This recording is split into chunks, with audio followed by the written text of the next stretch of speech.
Pode vir, Marcos. Lá vem o Marcos.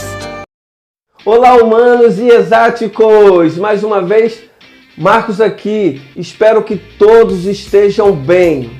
Já ouviram falar em Mesopotâmia? Por que aquela região atraiu tantos povos?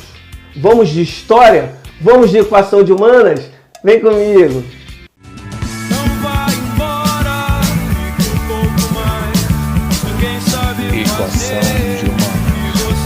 O termo civilização, historicamente, foi utilizado para se referir aos primeiros grupos humanos que formaram cidades e organizações sociais urbanas. E isso aconteceu na famosa Mesopotâmia, termo grego que significa terra entre rios. Considerada por muitos como o berço das civilizações, a Mesopotâmia é uma planície entre os rios Tigre e Eufrates, onde hoje está o Iraque. Essa região era habitada por povos nômades mais ou menos há 10 mil anos antes de Cristo. Por volta de 7 mil anos antes de Cristo, começou a surgir aldeias, quando se acentuou o processo de sedentarização dessas comunidades. Nessa região, as chuvas não eram frequentes, mas a fertilidade do solo era compensada pelas cheias do rio Tigre e rio Eufrates. O processo de sedentarização dos povos mesopotâmicos foi seguido pela especialização tecnológica, drenagem de pântanos, a construção de diques e barragens, de grandes canais de irrigação. Desse modo, o progressivo controle da natureza, assegurado por meio de mobilização coletiva, promoveu o sucesso da agricultura na região. O regime de trabalho coletivo e de sedentarização passou a demandar uma maior organização e regras para utilizar as águas, para a distribuição de insumos. Dessa necessidade de organização surgiu o Estado e as primeiras lideranças sociais. E os sumérios foram os primeiros povos a dominar a região. A Suméria ficava no sul da Mesopotâmia. Tinha uma organização social complexa, centralizada sobre o poder dos reis. A sociedade tinha uma rígida hierarquia social.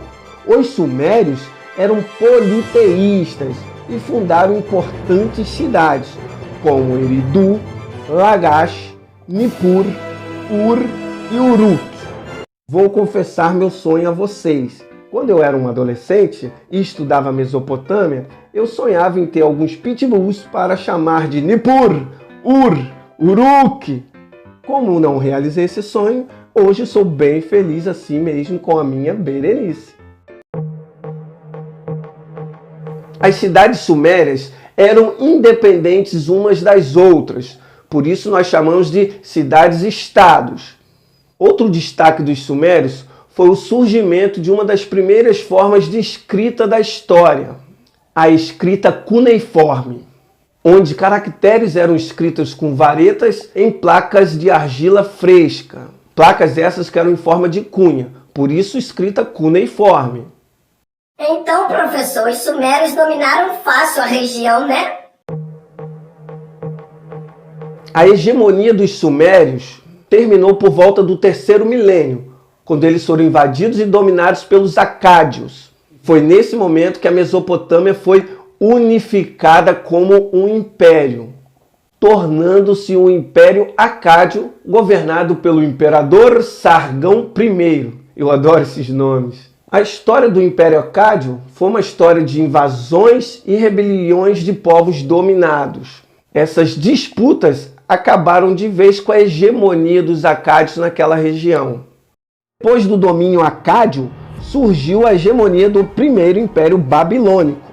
A cidade da Babilônia ficava num ponto em que o Tigre e o Eufrates quase se tocam. Ali era uma rota comercial que enriqueceu a Babilônia. O rei babilônico de mais destaque foi o rei Hammurabi, rei que venceu inúmeras batalhas. Porém, sua obra mais famosa não foi feita com a lâmina de sua espada, e sim com a vareta de escrever nas tábuas de barro.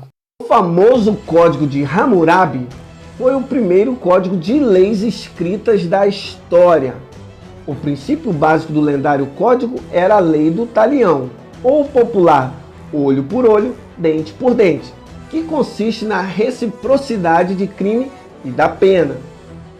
Por exemplo, se uma pessoa furasse os olhos de outra pessoa, teria os seus próprios olhos vazados pelo Estado. Mas a injustiça surge com o mundo. Essas leis só valiam para os nobres. Caso um nobre machucasse um camponês, por exemplo, ele pagaria apenas uma multa ao Estado. Ninguém foi bravo o suficiente para invadir o território dos babilônicos não, né, professor? A localização da Babilônia despertava, proporcionava riqueza e olhares de cobiça de outros povos. Desta forma, por volta de 910 a.C., o Império Babilônico caiu diante da invasão assíria. Os assírios se estabeleceram no norte da Mesopotâmia. Eram conhecidos pelo seu poderoso exército, que utilizavam táticas bélicas inovadoras para a época, como armas de metal e carros de guerra puxados por cavalos. Eram conhecidos pela extrema violência de seus ataques. Os relatos falam que os assírios cortavam as cabeças de uns, furavam os olhos de outros e ainda praticavam o empalamento dos seus prisioneiros. Muitos historiadores afirmam que eles não faziam isso por maldade, e sim como uma tática de invasão, de espalhar o caos, o medo e o terror. Dessa forma, sua invasão e seu domínio se tornavam mais eficazes. Enfim, você não ia gostar de cruzar o caminho de um assírio por aí. Sabe de nada, professor.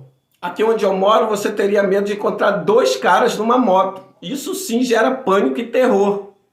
Não era só de sangue que viviam os assírios. Eles também desenvolveram uma intensa atividade cultural. Por exemplo, o rei Assurbanipal mandou construir uma importante e gigantesca biblioteca na cidade de Nínive. Porém, devido à forma violenta que os assírios dominavam outros povos, eles sofreram muitas rebeliões. Portanto, foi também questão de tempo dos povos dominados se rebelar e destruir a hegemonia dos assírios na região. Os caldeus eram um povo que tinham se instalado na cidade da Babilônia e aos poucos foram dominando a região. Era o início do novo Império da Babilônia, com destaque para o rei Nabucodonosor. Ele dominou regiões distantes, chegando até mesmo a Israel.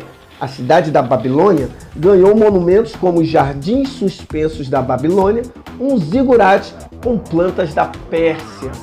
Com a morte de Nabucodonosor, os persas, chefiados pelo rei Ciro I, dominou a região mesopotâmica. Ciro I pôs fim à hegemonia dos povos mesopotâmicos. Povos esses que marcaram a história da humanidade. Povos que, além da arte da guerra, também entregou à humanidade o desenvolvimento da astronomia e da matemática. Professor, você não vai citar muito minha opinião, mas eu acho que esses povos mesopotâmicos eram para serem proibidos dentro da sala de aula. Arrancaram cabeças, furaram olhos e ainda desenvolveram a matemática? Que povos cruéis! E ainda vai cair na prova, né?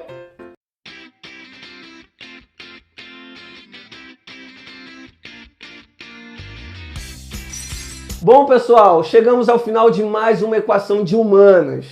E na nossa aula de hoje, podemos compreender que a disputa pelo domínio político de terras férteis, o domínio de rotas comerciais, atraiu vários povos e foi cenário de grandes impérios. Essa foi nossa aula de hoje sobre povos mesopotâmicos. Espero que vocês tenham gostado. Se gostou, deixe um like, se inscreva no canal e até a próxima. Aquele abraço. Tchau, tchau.